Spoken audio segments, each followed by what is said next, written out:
Hello students, ਅਸੀਂ कर रहे हाँ 8th क्लास का लैसन परिमेय संख्यावां यानी कि रैशनल नंबर। तो हुण ਅਸੀਂ करांगे परिमेय संख्यावां की दोहराई। परिमेय संख्यावां की हुंदियां हन, इसनूं जानन दे लई ਅਸੀਂ करांगे एक एक्टिविटी। उस तो इलावा परिमेय संख्यावां दे उपर तुहाडी नॉलेज नूं होर वधाउण दे लई कुछ तैयार कीते हैं MCQ। इस तो इलावा कुछ ट्रू फाल्स या फिलअप्स तैयार करिए हैं जिन्हां दे नाल कि तुहाडी परिमेय संख्यावां दे विच नॉलेज होर बढ़ जाएगी। तो चलिए शुरू करते हैं परिमेय संख्यावां। आओ हुण एक एक्टिविटी राहीं ये जानते हाँ कि परिमेय संख्यावां की हुंदियां हन।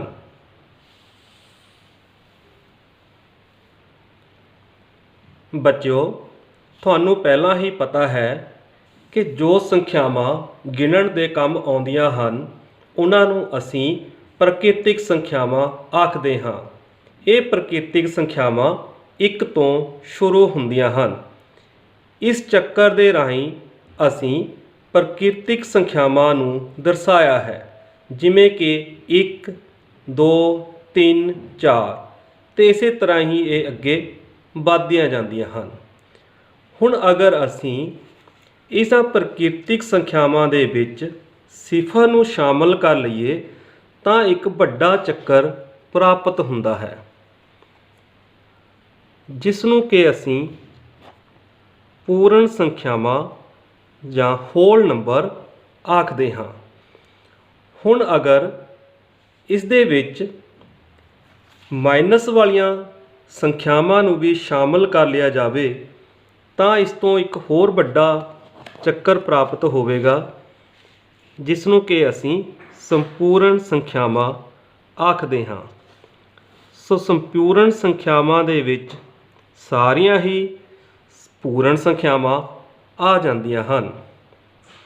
ਹੁਣ ਇੱਥੇ ਇੱਕ ਗੱਲ ਨੋਟ ਕਰਨ ਵਾਲੀ ਹੈ ਕਿ ਸੰਪੂਰਨ ਸੰਖਿਆਵਾਂ ਦੇ ਵਿੱਚ ਸਾਰੀਆਂ ਹੀ ਧਨਾਤਮਕ ਸੰਖਿਆਵਾਂ, ਸਾਰੀਆਂ ਹੀ ਰਿਣਾਤਮਕ ਸੰਖਿਆਵਾਂ ਅਤੇ ਸਿਫਰ ਸ਼ਾਮਲ ਹੁੰਦੀ ਹੈ।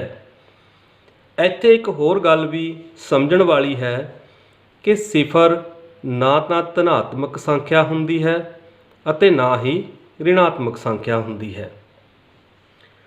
ਹੁਣ ਅੱਗੇ ਇੱਕ ਸਵਾਲ ਉੱਠਦਾ ਹੈ ਕਿ ਕੀ ਇਹਨਾਂ ਸੰਪੂਰਨ ਸੰਖਿਆਵਾਂ ਦੇ ਵਿਚਕਾਰ ਵੀ ਕੋਈ ਨੰਬਰ ਹੁੰਦਾ ਹੈ? जी हाँ, जिमें 0 ਅਤੇ 1 ਦੇ ਵਿਚਕਾਰ 0.5 ਜਾਂ 1/2 भी शामिल है। इस तरह असी कह सकते हाँ कि एक होर वड्डा चक्कर सानू प्राप्त हुंदा है,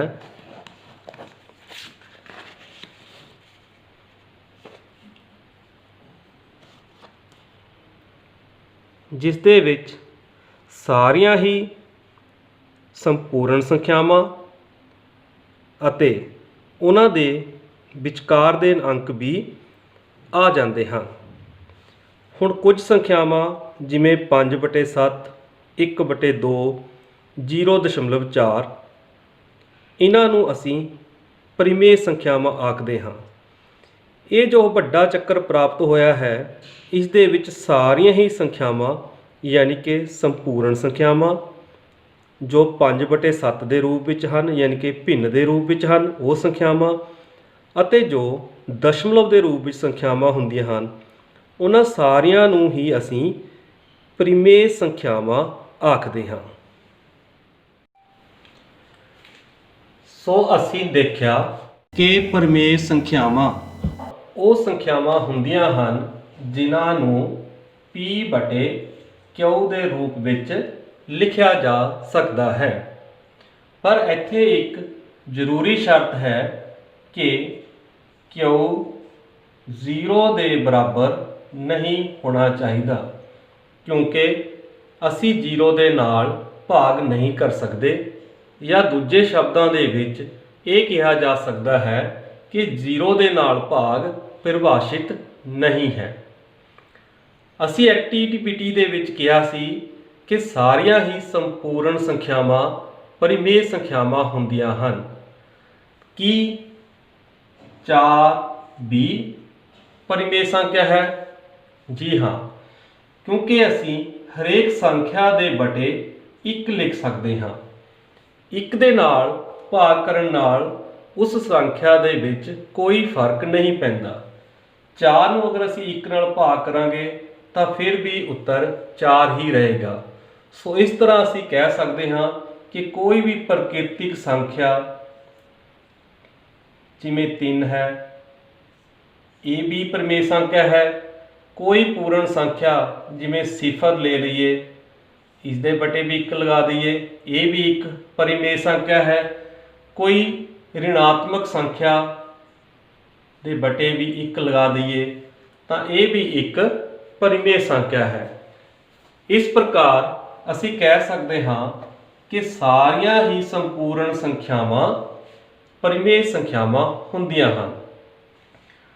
हुण उस तो अगला सवाल कि की दशमलव वालियां संख्यावां भी परिमेय संख्यावां हुंदियां हन? कि असी इन्हां नूं P बटे Q के रूप में लिख सकते हैं? जी हाँ, असी 1.5 नूं 15 बटे 10 लिख सकते हैं, या इसनूं असी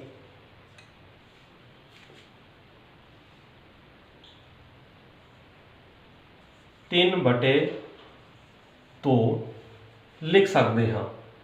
इस प्रकार असी कह सकते हाँ कि सारियां ही संपूर्ण संख्यावां ते दशमलव वाली संख्यावां नूं असी P बटे Q रूप में लिख सकते हाँ। इसलिए ये संख्यावां भी परिमेय संख्यावां हुंदियां हन। आओ हुण असी परिमेय संख्यावां नाल संबंधित कुछ सवाल हल करते हाँ। पहला सवाल है कि परिमेय संख्यावां दी भाग अंतर्गत बंद नहीं है, ठीक या गलत? इस सवाल का उत्तर देने तो पहला सानू परिमेय संख्यावां दे अंतर्गत बंद गुण बारे सोचना पवेगा। परिमेय संख्यावां दी भाग दे अंतर्गत गुण तो भाव है कि जेकर दो संख्यावां परिमेय संख्यावां नूं भाग करिए तो उसका जो आंसर है वो भी एक परिमेय संख्या ही होवे। हुण इत्थे असीं एक परिमेय संख्या 5/7 लैंदे हाँ अते उसनूं 3/7 यानी कि दूजी परिमेय संख्या नाल भाग करके देखते हाँ कि इसका उत्तर भी परिमेय संख्या आउंदा है या नहीं।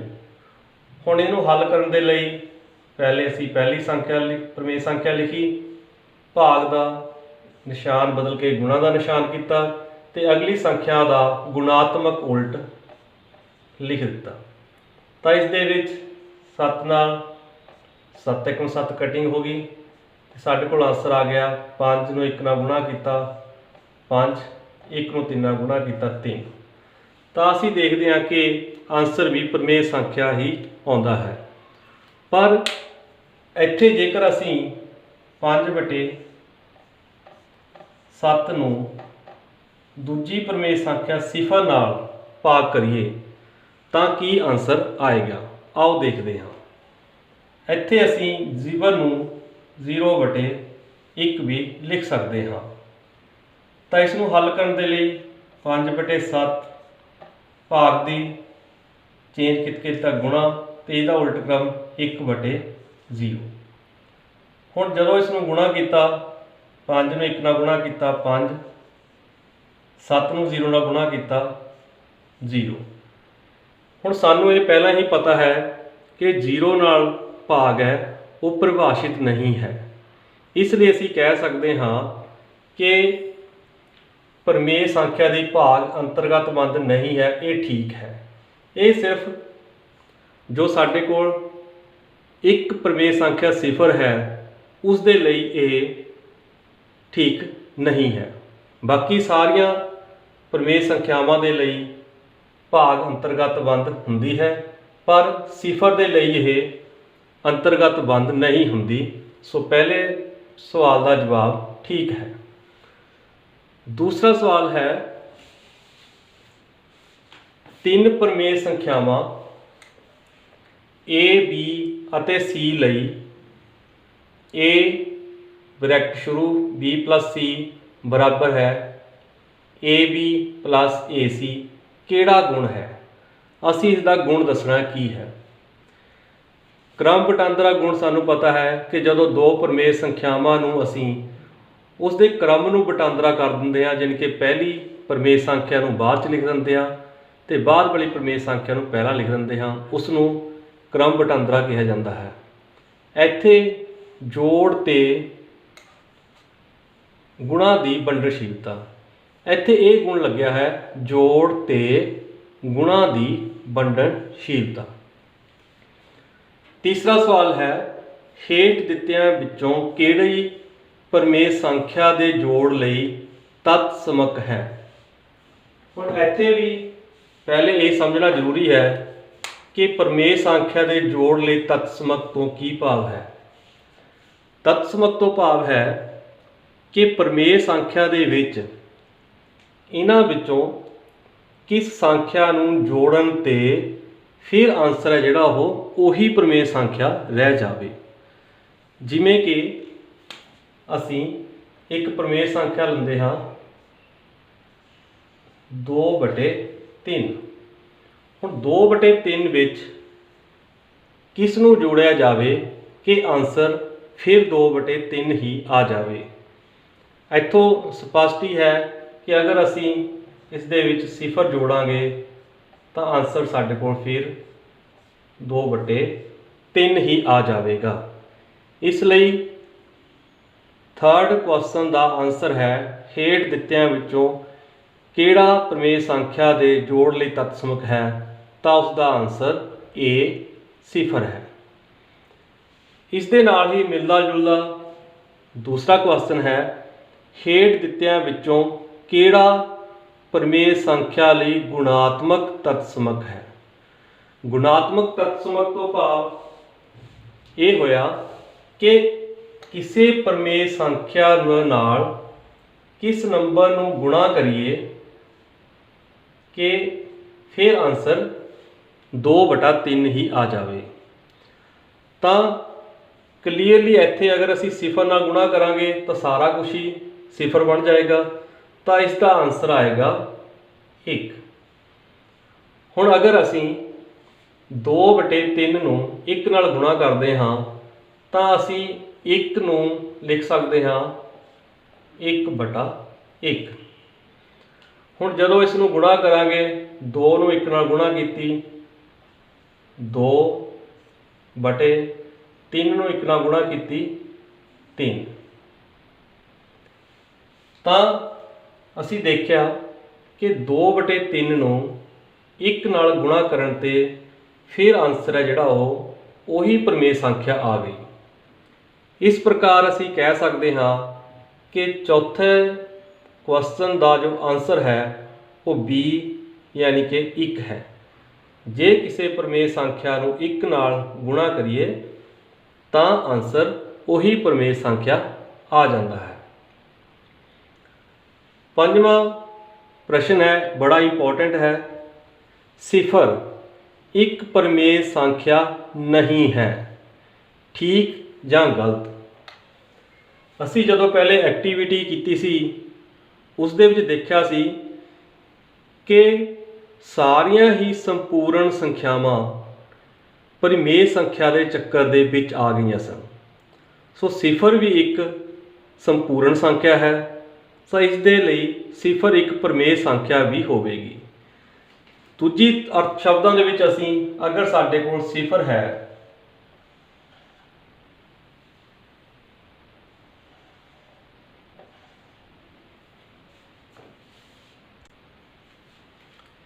जेकर साडे कोल सिफर है तो असीं 0/1 लिख सकते हाँ।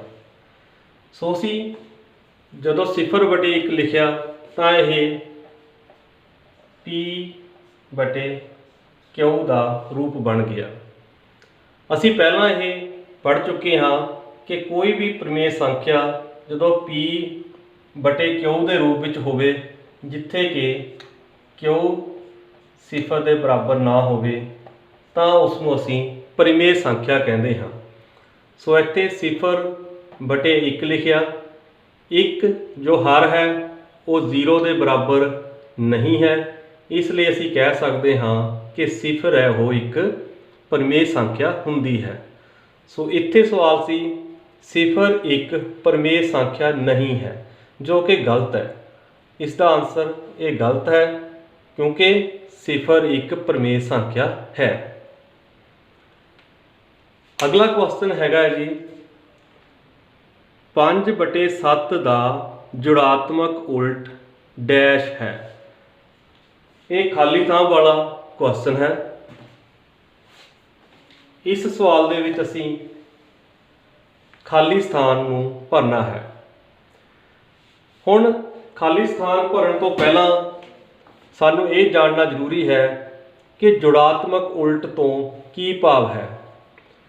अगर असी पूर्ण संख्यावां लेके समझाइए तो जुड़ात्मक उल्ट तो भाव है एक साडे कोल पूर्ण संख्या 5 है, 5 दे विच कोई रकम जोड़िए जिसनूं जोड़न तो बाद आंसर सिफर आ जाए, तो उस संख्या नूं असीं जुड़ात्मक उल्ट आखदे हां।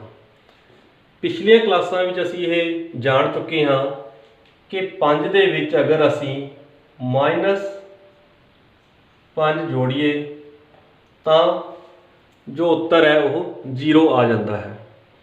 सो 5 का जुड़ात्मक उल्ट -5 हुंदा है। इत्थे ये गल नोट करने वाली हुंदी है कि जुड़ात्मक उल्ट दे लई असीं जे धनात्मक संख्या है तो उसनूं ऋणात्मक बना देना है, अगर ऋणात्मक है तो उसनूं धनात्मक बना देना है। मतलब हरेक धनात्मक संख्या के लिए एक ऋणात्मक जुड़ात्मक उल्ट हुंदा है। इसी तरह ही प्रमेय संख्या दे विच हुंदा है। कोई भी प्रमेय संख्या दा एक ऋणात्मक प्रमेय संख्या होएगी जो कि उसका जुड़ात्मक उल्ट होएगी। इत्थे 5/7 की जुड़ात्मक उल्ट -5/7 होवेगा। जिमें पहला ही दसिया कि हरेक प्रमेय संख्या के लिए एक ऋणात्मक प्रमेय संख्या होएगी जिन्हां दा जोड़ करन ते आंसर 0 आ जाएगा। सो इस तरह 5/7 का जुड़ात्मक उल्ट है -5/7।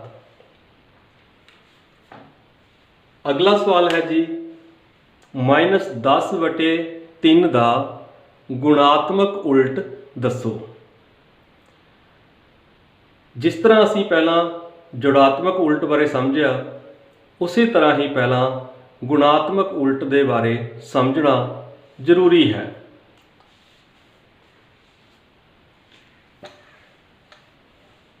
इत्थे असी एक प्रमेय संख्या लेंदे हाँ, मान लेंदे हाँ 5/11। गुणात्मक उल्ट तो भाव इत्थे असी एक इस तरह की संख्या लेनी है, परिमेय संख्या, जिसनूं 5/11 नाल गुणा करन ते आंसर 1 आ जाए। सो बड़ी क्लीयरली गल समझ लग जाती है कि जेकर 5/11 नूं असीं उल्टा के 11/5 नाल गुणा कर दईए तो असी देखा कि आंसर है जोड़ा वो 1 आ जाएगा, क्योंकि इत्थे 5 एकम 5 5 एकम 5 आपस कट जाएंगे, 11 एकम 11 11 एकम 11 कट जाएंगे। सो इन्हों गुणा करने तो बाद साडे कोल 1 आ जाएगा। सो मोटे तौर पर अगर कहा जाए तो 5/11 का गुणात्मक उल्ट ਸਿੰਪਲੀ ਇੱਥੇ ਜੋ ਅੰਸ਼ ਸੀ ਉਹ 5 ਸੀ, ਜੋ ਹਰ ਸੀ ਉਹ 11 ਹੈ। ਸੋ ਸਿੰਪਲੀ ਅਗਰ ਅਸੀਂ ਗੁਣਾਤਮਕ ਉਲਟ ਲਿਖਣਾ ਹੈ ਤਾਂ ਅਸੀਂ ਹਰ ਨੂੰ ਅੰਸ਼ ਬਣਾ ਦੇਣਾ ਹੈ ਅਤੇ ਅੰਸ਼ ਨੂੰ ਹਰ ਬਣਾ ਦੇਣਾ ਹੈ। ਸੋ 5/11 ਦਾ ਗੁਣਾਤਮਕ ਉਲਟ ਹੋਇਆ 11/5। ਸੋ ਹੁਣ ਅਸੀਂ ਆਪਣੇ ਸਵਾਲ ਵੱਲ ਚੱਲਦੇ ਹਾਂ। ਇਹ ਸੀ ਕਿ -10/3 ਦਾ ਗੁਣਾਤਮਕ ਉਲਟ ਦੱਸੋ। ਤਾਂ ਜਿਵੇਂ ਅਸੀਂ ਪਹਿਲੇ ਦੱਸਿਆ ਕਿ ਇਹਦੇ ਅੰਸ਼ ਨੂੰ ਹਰ ਬਣਾ ਦੇਣਾ ਹੈ ਅਤੇ ਹਰ ਨੂੰ ਅੰਸ਼ ਬਣਾ ਦੇਣਾ ਹੈ। ਸੋ ਤਾਂ ਕਲੀਅਰਲੀ ਜੋ ਚੌਥੀ ਆਪਸ਼ਨ ਹੈ ਉਸ ਦੇ ਵਿੱਚ 3 ਅੰਸ਼ ਬਣ ਗਿਆ ਹੈ ਅਤੇ ਇੱਧਰ ਜੋ ਅੰਸ਼ ਸੀ 10 ਉਹ ਹਰ ਬਣ ਗਿਆ ਹੈ। ਸੋ ਸਾਡੇ ਕੋਲ -10/3 ਦਾ ਗੁਣਾਤਮਕ ਉਲਟ -3/10 ਹੈ। ਅਗਲਾ ਸਵਾਲ ਹੈ, ਕਿਸ ਪ੍ਰਮੇय ਸੰਖਿਆ ਦਾ ਗੁਣਾਤਮਕ ਉਲਟ ਸੰਭਵ ਨਹੀਂ। ਇਹਦੇ ਵਿੱਚ ਸਾਡੇ ਕੋਲ 4 ਆਪਸ਼ਨਸ ਹਨ, A 1, B 100, C 0, D ਇਹਨਾਂ ਵਿੱਚੋਂ ਕੋਈ ਨਹੀਂ। ਸੋ ਸਾਨੂੰ ਪਤਾ ਹੈ ਕਿ ਪ੍ਰਮੇय ਸੰਖਿਆ ਉਹ ਹੁੰਦੀ ਹੈ ਜਿਸ ਨੂੰ P/Q ਦੇ ਰੂਪ ਵਿੱਚ ਲਿਖਿਆ ਜਾ ਸਕੇ ਅਤੇ Q 0 ਦੇ ਬਰਾਬਰ ਨਾ ਹੋਵੇ। ਇੱਥੇ ਅਗਰ ਅਸੀਂ ਪਹਿਲੇ 1 ਨੂੰ ਦੇਖੀਏ ਤਾਂ ਸਾਨੂੰ ਪਤਾ ਹੈ ਕਿ 1 ਨੂੰ ਬਟੇ 1 ਲਿਖ ਕੇ ਅਗਰ ਅਸੀਂ ਇਸ ਦਾ ਉਲਟ ਕ੍ਰਮ ਕਰਾਂਗੇ ਤਾਂ ਫਿਰ 1/1 ਆ ਜਾਵੇਗਾ, ਜੋ ਕਿ ਸੰਭਵ ਹੈ। ਇਸ ਦਾ ਮਤਲਬ ਪਹਿਲੀ ਆਪਸ਼ਨ ਇਸ ਦਾ ਆਂਸਰ ਨਹੀਂ ਹੈ। ਦੂਸਰੀ ਆਪਸ਼ਨ 100। ਹੁਣ ਅਗਰ ਅਸੀਂ 100 ਦੇ ਬਟੇ 1 ਲਿਖ ਕੇ ਇਹਨੂੰ P/Q ਦੇ ਰੂਪ ਦੇ ਵਿੱਚ ਬਣਾ ਕੇ ਇਸ ਦਾ ਉਲਟ ਕ੍ਰਮ ਲਿਖੀਏ ਤਾਂ ਇਸ ਦਾ ਉਲਟ ਕ੍ਰਮ ਬਣ ਜਾਏਗਾ 1/100। ਤਾਂ ਇਸ ਦਾ ਮਤਲਬ 100 ਦਾ ਉਲਟ ਕ੍ਰਮ ਵੀ ਸੰਭਵ ਹੈ। ਤੀਸਰੀ ਆਪਸ਼ਨ ਹੈ ਸਾਡੇ ਕੋਲ 0। ਹੁਣ ਸਾਡੇ ਕੋਲ 0 ਹੈ। ਹੁਣ 0 ਨੂੰ ਅਗਰ ਅਸੀਂ P/Q ਦੇ ਰੂਪ ਦੇ ਵਿੱਚ ਲਿਖਣਾ ਹੈ ਤਾਂ ਅਸੀਂ ਇਸ ਦੇ ਬਟੇ 1 ਲਿਖ ਦੇਵਾਂਗੇ। ਹੁਣ ਜਦੋਂ ਅਸੀਂ ਇਸ ਦਾ ਉਲਟ ਕ੍ਰਮ ਕਰਾਂਗੇ, ਗੁਣਾਤਮਕ ਉਲਟ ਕ੍ਰਮ ਕਰਾਂਗੇ, ਤਾਂ ਜੋ 1 ਸਾਡਾ ਹਰ ਸੀ ਉਹ ਅੰਸ਼ ਬਣ ਜਾਏਗਾ ਅਤੇ ਜੋ ਅੰਸ਼ ਸੀ ਉਹ ਹਰ ਬਣ ਜਾਏਗਾ। ਹੁਣ ਇੱਥੇ ਇਹ ਵਾਲੀ ਕੰਡੀਸ਼ਨ ਹੈ ਜਿਹੜੀ ਉਹ ਸੈਟਿਸਫਾਈਡ ਨਹੀਂ ਹੁੰਦੀ, ਕਿਉਂਕਿ ਇੱਥੇ ਜੋ ਹਰ ਹੈ ਉਹ ਸਾਡੇ ਕੋਲ 0 ਆ ਗਿਆ ਅਤੇ ਸ਼ਰਤ ਕੀ ਸੀ ਕਿ ਪ੍ਰਮੇय ਸੰਖਿਆ ਉਹ ਹੁੰਦੀ ਹੈ ਜਿਸ ਨੂੰ P/Q ਦੇ ਰੂਪ ਵਿੱਚ ਲਿਖਿਆ ਜਾ ਸਕੇ ਅਤੇ Q 0 ਦੇ ਬਰਾਬਰ ਨਾ ਹੋਵੇ। ਪਰ ਇੱਥੇ ਜੋ Q ਸੀ ਯਾਨੀ ਕਿ ਜੋ ਹਰ ਸੀ ਉਹ 0 ਆ ਗਿਆ। ਇਸ ਤਰ੍ਹਾਂ ਅਸੀਂ ਕਹਿ ਸਕਦੇ ਹਾਂ ਕਿ 0 ਉਹ ਸੰਖਿਆ ਹੈ, ਪ੍ਰਮੇय ਸੰਖਿਆ ਹੈ ਜਿਸ ਦਾ ਗੁਣਾਤਮਕ ਉਲਟ ਸੰਭਵ ਨਹੀਂ ਹੈ। ਸੋ 8th ਕੁਐਸਚਨ ਦਾ ਸਹੀ ਵਿਕਲਪ ਹੈ C ਯਾਨੀ ਕਿ 0।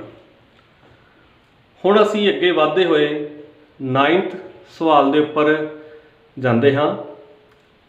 9th ਸਵਾਲ ਹੈ, ਕਿਸ ਪ੍ਰਮੇय ਸੰਖਿਆ ਦਾ ਗੁਣਾਤਮਕ ਉਲਟ ਉਹੀ ਪ੍ਰਮੇय ਸੰਖਿਆ ਹੁੰਦਾ ਹੈ। ਇਸ ਦੇ ਵਿੱਚ ਵੀ ਸਾਡੇ ਕੋਲ 4 ਵਿਕਲਪ ਹਨ। ਪਹਿਲਾ ਵਿਕਲਪ ਹੈ 0, ਦੂਜਾ ਵਿਕਲਪ ਹੈ 1, ਤੀਜਾ ਵਿਕਲਪ ਹੈ -1 ਅਤੇ ਚੌਥਾ ਵਿਕਲਪ ਹੈ B ਅਤੇ C ਦੋਨੋਂ। ਹੁਣ ਅਸੀਂ ਪਹਿਲਾਂ ਦੇਖਦੇ ਹਾਂ ਕਿ ਪਹਿਲਾ ਵਿਕਲਪ ਸਹੀ ਹੈ ਜਾਂ ਨਹੀਂ। ਪਹਿਲਾ ਵਿਕਲਪ ਹੈ 0। ਹੁਣ ਅਗਰ ਅਸੀਂ 0 ਦਾ ਉਲਟ ਕ੍ਰਮ ਕਰਦੇ ਹਾਂ ਤਾਂ 0 ਦਾ ਉਲਟ ਕ੍ਰਮ, ਤਾਂ 0 ਦਾ ਉਲਟ ਕ੍ਰਮ ਬਣੇਗਾ, ਕਿਉਂਕਿ 0 ਹੈ ਇਹਨੂੰ ਅਸੀਂ ਲਿਖ ਸਕਦੇ ਹਾਂ 0/1 ਅਤੇ ਜੇ ਇਹਦਾ ਉਲਟ ਕ੍ਰਮ ਕਰਾਂਗੇ ਤਾਂ ਬਣ ਜਾਏਗਾ 1/0। ਇਹ ਅਸੀਂ ਪਹਿਲਾਂ ਹੀ ਡਿਸਕਸ ਕਰ ਚੁੱਕੇ ਹਾਂ ਕਿ 1/0 ਪ੍ਰਮੇय ਸੰਖਿਆ ਨਹੀਂ ਹੈ, ਕਿਉਂਕਿ ਇੱਥੇ ਜੋ ਹਰ ਹੈ ਉਹ 0 ਹੈ जो कि प्रमेय संख्या की कंडीशन के उल्ट है। सो इसका मतलब पहला विकल्प इसका गलत है। दूसरा विकल्प एक नूं अगर असी P बटा Q के रूप में लिखीए तो यह बन जाएगा 1/1। हुण 1/1 ना जदों असी उल्ट क्रम करांगे तो अंश उपर चले जाएगा, हार नीचे आ जाएगा, तो यह फिर उल्ट क्रम पूरा लिख लेंदे आ, दा उल्ट क्रम।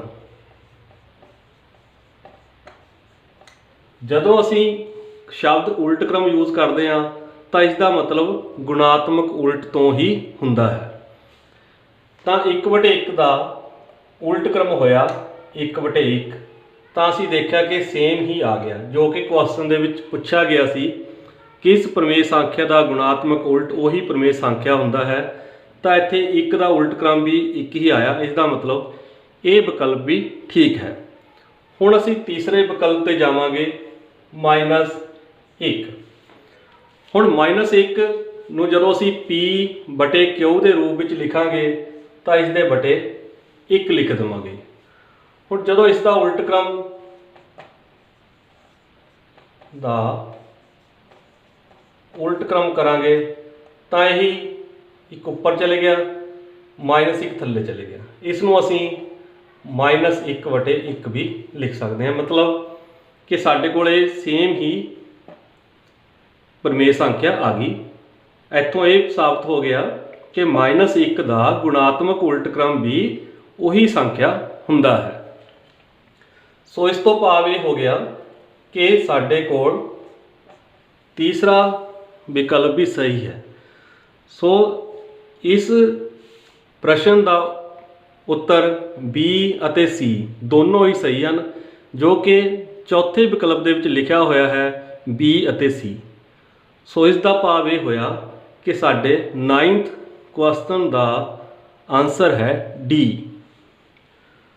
हुण असी अगले 10वें प्रश्न की तरफ चलते हैं। 10वें प्रश्न के विच है जेकर A/B गुणा C/D बराबर 1 है तो A/B अते C/D आपस विच डैश हुंदे हन। सो इत्थे असी खाली थां भरनी है।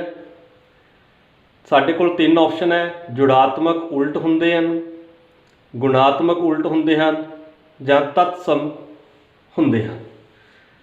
जे तुहानूं याद होवे असी पहले प्रश्नों के विच इसका आंसर कर भी चुके हाँ जदों असी सवाल कीते सीगे गुणात्मक उल्ट नाल संबंधित। सो इत्थे लिखा होया है जेकर A/B गुणा C/D बराबर 1 होवे। जे तुहानूं याद होवे कि असी इस तरह लिखा सी कोई एक प्रमेय संख्या है 4/7। जेकर असी इसनूं कोई इस तरह की प्रमेय संख्या नाल गुणा करिए जिसका ए वाला अंश बन जाए तो जो इधर पहली प्रमेय संख्या का अंश सी वो हर बन जाए, तो असी देखांगे कि इत्थे साडे कोल 7 ते 7 एक ही पहाड़े विच आउंदे हन, यानी कि गुणज हन। ये 7 ते 7 आपस में कट गए, 7 एकम 7, 7 एकम 7। इसी तरह ही 4 इस 4 ना कट गया, तो साडे कोल गुणा करके 1 नूं 1 नाल गुणा किया 1 बटे 1 नूं 1 नाल गुणा किया 1, जां इसनूं 1 लिख सकते हैं। सो साडा सवाल भी यही सी कि जेकर A/B नूं गुणा किया जाए C/D नाल ते आंसर आ जाए 1, तो A/B अते C/D आपस विच डैश हुंदे हन। तो असीं ये देखिया कि जदों एक प्रमेय संख्या दे हर नूं अंश बना दिता जाए तो अंश नूं हर बना दिता जाए तो वो इस संख्या का गुणात्मक उल्ट हुंदा है। यानी कि इस सवाल दे विच 4/7 का गुणात्मक उल्ट बराबर है 7/4। सो इस तरह जो साडा 10वां सवाल सी उसका आंसर होया ਆਪਸ਼ਨ ਬੀ ਗੁਣਾਤਮਕ ਉਲਟ, ਯਾਨੀ ਕਿ A/B ਅਤੇ C/D ਆਪਸ ਵਿੱਚ ਗੁਣਾਤਮਕ ਉਲਟ ਹੋਣਗੇ। ਸੋ ਪਿਆਰੇ ਵਿਦਿਆਰਥੀਓ, ਅਸੀਂ ਪਹਿਲਾ ਲੈਸਨ ਪ੍ਰਮੇਯ ਸੰਖਿਆਵਾਂ ਦੀ ਪਹਿਲੀ ਐਕਸਰਸਾਈਜ਼ ਦੇ ਕੁਝ ਮਲਟੀਪਲ ਚੁਆਇਸ ਫਿਲਅਪਸ ਦੇ ਕੁਐਸਚਨ ਕੀਤੇ।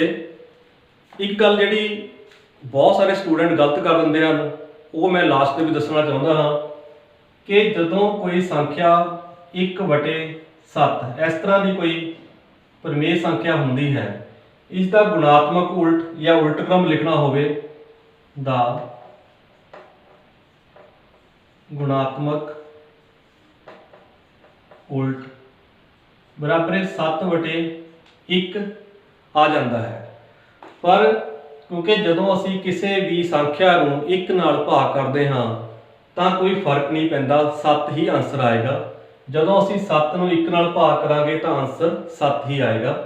ਸੋ ਇਸ ਨੂੰ ਅਸੀਂ ਮੋਸਟਲੀ ਇਸ ਤਰ੍ਹਾਂ ਲਿਖ ਦਿੰਦੇ ਹਾਂ। ਇੱਕ ਐਗਜ਼ਾਮਪਲ ਤੁਹਾਡੇ ਲਈ, ਜਿਵੇਂ 1/5 ਹੋਵੇ ਦਾ ਗੁਣਾਤਮਕ ਉਲਟ ਬਰਾਬਰ, ਇਸ ਨੂੰ 5/1 ਲਿਖਣ ਦੀ ਬਜਾਏ ਤੁਸੀਂ ਇਕੱਲਾ 5 ਵੀ ਲਿਖ ਸਕਦੇ ਹੋ। ਸੋ ਇਸ ਤਰ੍ਹਾਂ ਵਿਦਿਆਰਥੀਓ, ਅਸੀਂ ਜੋ ਤੁਸੀਂ ਪਹਿਲੇ ਲੈਸਨ ਕਰ ਚੁੱਕੇ ਹੈ, ਪਹਿਲੀਆਂ ਵੀਡੀਓ ਦੇਖ ਚੁੱਕੇ ਆ, ਉਹਨਾਂ ਦੀ ਦੁਹਰਾਈ ਕੀਤੀ ਹੈ। ਸੋ ਆਸ ਹੈ ਕਿ ਤੁਸੀਂ ਇਸ ਲੈਸਨ ਨੂੰ ਚੰਗੀ ਤਰ੍ਹਾਂ ਸਮਝ ਗਏ ਹੋਵੋਗੇ।